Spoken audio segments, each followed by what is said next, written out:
Welcome to Motivational Humanity. You are not alone. Have you ever stayed awake at 3 in the morning, replaying a conversation? Your heart racing, your mind on fire, asking yourself, why do I let them do this to me? If that question just landed somewhere deep inside you, stay with me, because what I'm about to share with you today may be the most important thing you'll hear all year, not because it's complicated, but because it is so profoundly true. And because you, my dear, have spent far too long being the most emotionally generous person in every room you've ever walked into. Today, we are going to talk about something that most people get exactly backwards. We're going to talk about how the quietest, most still version of you is also the most powerful version of you. We're going to talk about how emotional self-control, true, deep, grounded self-control is not weakness. It is not silence born of fear.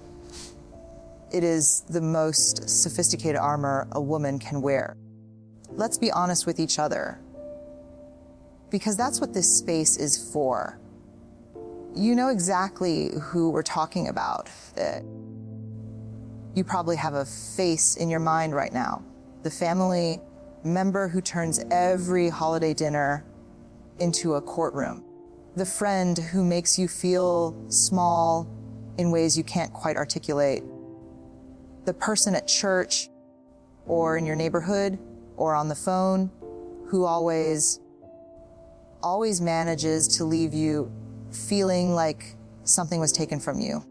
Psychologists call these individuals high conflict personalities. Some carry traits of narcissism.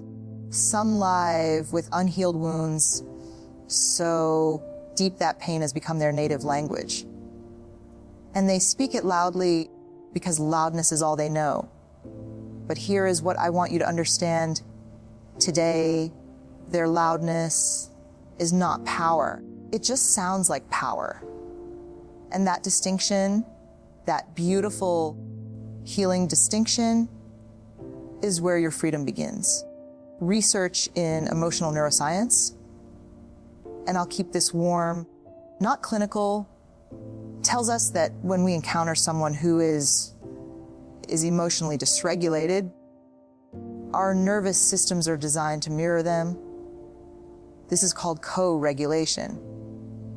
It's why being around a calm, grounded person feels like breathing out. And it's why being around a volatile person feels like bracing for impact. You are not overreacting.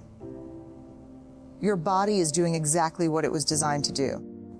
The question is not, why do I feel this way? The question is, how do I stop giving my nervous system away to someone who hasn't earned it? Difference between someone who brings peace without permission. Let me take you inside the science, because understanding what's actually happening, happening in your brain, and there's one of the most powerful acts of self-compassion. You can have powerful acts. So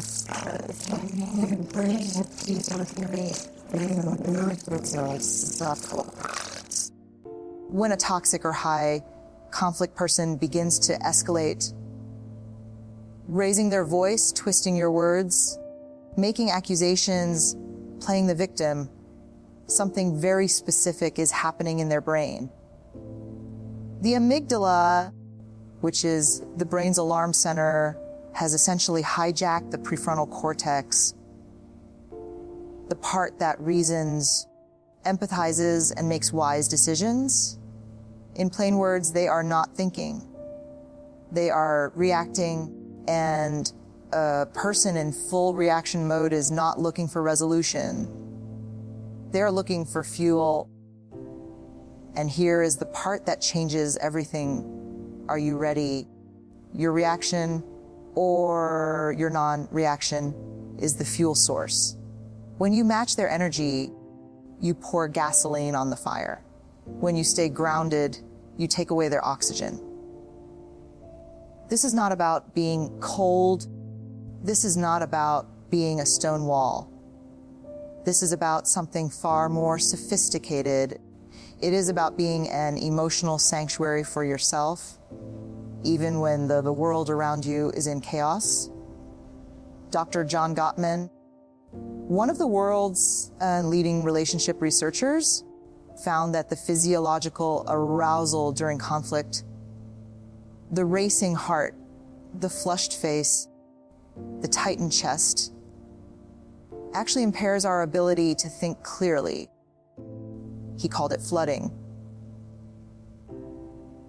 And here's the truth your grandmother knew without the science: when you flood, they win, not because they are stronger, but because they pulled you out of yourself.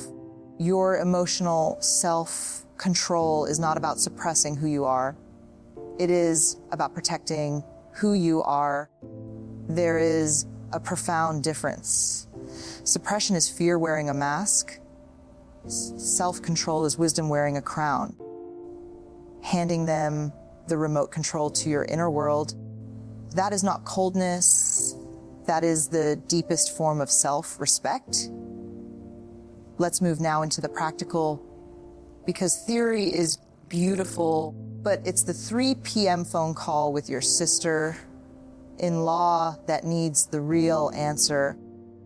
I want to share with you 5 sanctuaries, 5 inner practices that will transform how you respond to difficult people. Not perform, not manage. Respond. There is a lifetime of difference between those words. Before you respond to anything, give yourself 3 seconds. This is not passivity. This is neuroscience. In those 3 seconds, your prefrontal cortex begins to re-engage. You shift from reaction to response, from survival to wisdom. In those 3 seconds, ask yourself one quiet question. Is what I'm about to say going to move me toward peace or further from it? You don't have to answer every accusation. You don't have to explain yourself to someone whose mind is already made up. You get to choose, and that choosing, that grace-filled, deliberate choosing, is where your power lies. Therapists who work with narcissistic abuse survivors have a practice, this they call the gray rock method. The concept is simple and remarkably powerful. Make yourself as uninteresting as a gray rock to someone who feeds off of your emotional reactions. This means short answers, neutral tone, no feeding of the drama, no defending, no over-explaining, no JD, justify, argue, defend, explain, because none of those give you back your peace. They only invite more attack. A gray rock doesn't argue with the rain. And you, my dear, do not have to argue with someone who has decided you are the problem. Your dignity does not require their permission. Sometimes silence is not the answer. Sometimes you need to speak, and when you do, there is a way of speaking that disarms without destroying. Brené Brown calls it speaking from not you. Not you always do this to me, which invites a war, but rather, when this happens, I feel diminished, and I care too much about my own peace to continue this conversation right now. That sentence is a boundary dressed in grace. It is honest. It is non-violent. And it is utterly powerful because it does not ask for their agreement. It simply states your truth and protects your ground. Here is something the wisest women I have ever known carry in their hearts. Difficult people are almost always suffering people. That does not excuse the harm they cause, but it transforms how we carry it. When someone attacks you with their words, your nervous system screams, "This is about you." But the truth, the deep soul healing truth, is this: it almost never is. Their cruelty is a map of their pain. Their control is a flag planted in their fear. Their noise is the sound of someone drowning in emotions they were never taught to hold. You can have compassion for their wound while still protecting yourself from their behavior. These two things are not in conflict. You can say in your heart, "I see your pain, and I am not available to be your punching bag." Both things are true after a difficult encounter, and there will be difficult encounters. No matter how evolved we become, you need a ritual of return, a practice that says, "I am not what just happened to me." For some women, it is prayer. For others, it is a walk or a journal entry or calling one trusted friend, not to gossip, but to witness. To say out loud, "That was hard, and I handled it with grace, and now I am choosing to release it." The body holds what the mind tries to process. So move your body, shake your hands loose, take a warm shower, make yourself tea, come back to your own skin, because you, my love, are not a dumping ground for someone else's unresolved wounds.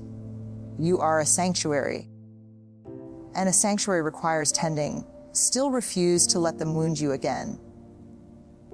Boundaries are not walls. They are the doors you get to open and close on your own terms. Ask you, is there one sister, one dear friend, one woman in your life who needs to hear this today? Share this with her. Tell her she is worth protecting, because she is, and so are you. I want to go a little deeper now, because what we've been talking about, this capacity for emotional self-control, is not just a coping strategy. It is, I believe, one of the highest expressions of human maturity. Viktor Frankl, the psychiatrist who survived the Holocaust, wrote something that changed how I understand human freedom entirely. He said, between stimulus and response, there is a space. In that space is our power to choose our response. In our response lies our growth and our freedom. That space, that precious, often microscopic space between what happens to us and how we respond, is where you truly live. Everything else is just weather. Now, here's what I want you to understand about toxic and loud personalities specifically, because this is the part that most people miss entirely. Their behavior escalates when they feel ignored.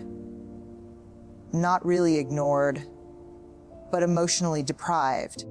They are not reacting to what you did wrong. They are reacting to your refusal to be controlled by them. When you stay calm, you are, in essence, saying, "I will not be managed by your emotions." And for someone who has organized their entire relationship with the world around the belief that emotional chaos is power, your stillness is genuinely terrifying to them. This is not cruelty. This is not manipulation. This is sovereignty. And sovereignty at 55 or 65 or 75 is the most beautiful thing a woman can wear. You have spent decades pouring yourself into other people's cups. You have held families together, worked through grief, outlasted heartbreak, and shown up when the world expected you to fall apart. You have earned this peace, and no loud, entitled, emotionally immature human being gets to take it from you, not without your permission. And from this day forward, we are revoking that permission together. Jewel of a life lived wide awake, The most powerful thing you can do in the presence of chaos is simply refuse to become it. I want to hold space for something tender now, because sometimes, and I say this with so much love, we have kept difficult people in our lives not because we had to, but because some part of us believed we deserved it. If you were raised to be peacekeeper, to be the one who smoothed things over, to believe that your value was tied to how well you could manage everyone else's emotions, then difficult people will feel familiar, painfully, stubbornly familiar. Attachment science tells us we seek what is familiar over what is good, not because we are broken, but because our nervous systems are trying to master an old story. We keep putting ourselves in scenes we've played before, hoping this time the ending will be different. So part of this healing, this beautiful, hard, worth it healing, is learning to recognize when you are drawn to someone's chaos, not because it's good for you, but because it feels like home. And then choosing with your whole heart to build a different home inside yourself, one room at a time. That new home has specific architecture. It has walls that let in love and light and genuine connection. And it has boundaries, not cold, barbed wire walls, but the kind of loving, clear boundaries that say, this is where I end and you begin. I cherish you, but I will not disappear for you. Healing doesn't always look like a dramatic confrontation. Sometimes healing is as quiet as really deciding that your nervous system is no longer available for their drama. Sometimes healing is leaving the room, ending the call, choosing not to attend the event where you already know how it's going to feel. Sometimes healing is simply loving someone from a beautifully healthy distance. Require their understanding. It doesn't even require their presence. Healing is a decision you make in the privacy of your own becoming. I want to leave you with something practical that you can carry into tomorrow morning. Because transformation doesn't happen in videos. It happens in Tuesday afternoon kitchens and Sunday morning phone calls and the moments no one films. So here is a simple practice. I call it the Grace Under Fire protocol, not a rigid system. A living, breathing intention. I belong to myself today. My peace is mine to protect. I will extend grace to difficult people, and I will extend it to myself first. When you encounter difficulty today, remember the 3-second pause. Remember the gray rock. Remember that you are not required to catch every stone thrown in your direction. When someone tries to pull you into their storm, you are allowed to say out loud or just in your heart, this is not mine. I send it back with love. And at the end of every day,